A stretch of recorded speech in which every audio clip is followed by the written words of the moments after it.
নমস্কাৰ সকলোকে আহক আজি একেলগে আধা কেজি কেক এটা ডেক'ৰেশ্যন কৰোঁ গধূলি 7টা বজাত ফোন কৰিছিল আৰু অৰ্ডাৰটো দিছিল বোলে আজিয়ে কেকটো লাগিব 12টা বজাৰ আগত দিলেই হ'ল ঘৰৰ সম্পৰ্কীয় মানুহে অৰ্ডাৰটো দিছিল আৰু ইয়াৰে হয় সেইকাৰণে মই অৰ্ডাৰটো ৰাখি দিলোঁ আৰু কৈছিল ইয়াতে যি ফ্লেভাৰ দিয়া তোমাৰ ইচ্ছামতে ফ্লেভাৰ দিলেই হ'ল ডিজাইনৰ একো ডিমাণ্ড নাছিল যেনেকুৱা মানে মই বিচাৰোঁ তেনেকুৱাকৈ বনাই দিব দিছিল আৰু সেইকাৰণে মই মানে বেছিকৈ ভাবিব লগা হৈছে যে মই ইয়াতে কি ফ্লেভাৰ দিম আৰু কি কালাৰ দিম কি ডিজাইন দিম ভাবি ভাবি মই এই 3টা লেয়াৰত কেকটো কাটি ল'লোঁ এতিয়া মই ক্ৰীমখিনি ফেটি লৈছোঁ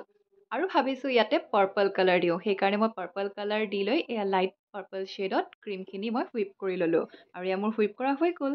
এতিয়া মই ধুনীয়াকৈ ডেক'ৰেশ্যন কৰি যাম আৰু ভিডিঅ'টো শেষলৈ চাই যাব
লাষ্টত ভাবি ভাবি মই এইটো ডিজাইন দি দিলোঁ ষ্টাৰ হুজল ব্যৱহাৰ কৰিছোঁ অলপ স্পাইৰেল পেটাৰ্ণ দি দিছোঁ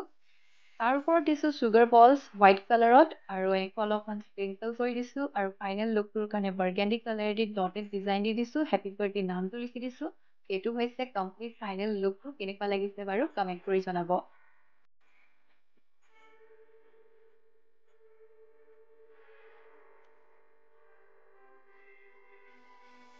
এতিয়া আহক কেকটোৰ ৱেইটটো জোখোঁ ইয়াৰ ৱেইটটো হৈছে 601 গ্ৰাম 500 গ্ৰামৰ বনাব দিছিল আধা কেজি আৰু তাতকৈ অকণমান বেছি আছে বাৰু একো নহয় বাৰু বেছি থাকিলে ভাল কমিব নালাগে খালি এতিয়া মই পেক কৰি থৈ দিলোঁ আৰু লৈ গ'ল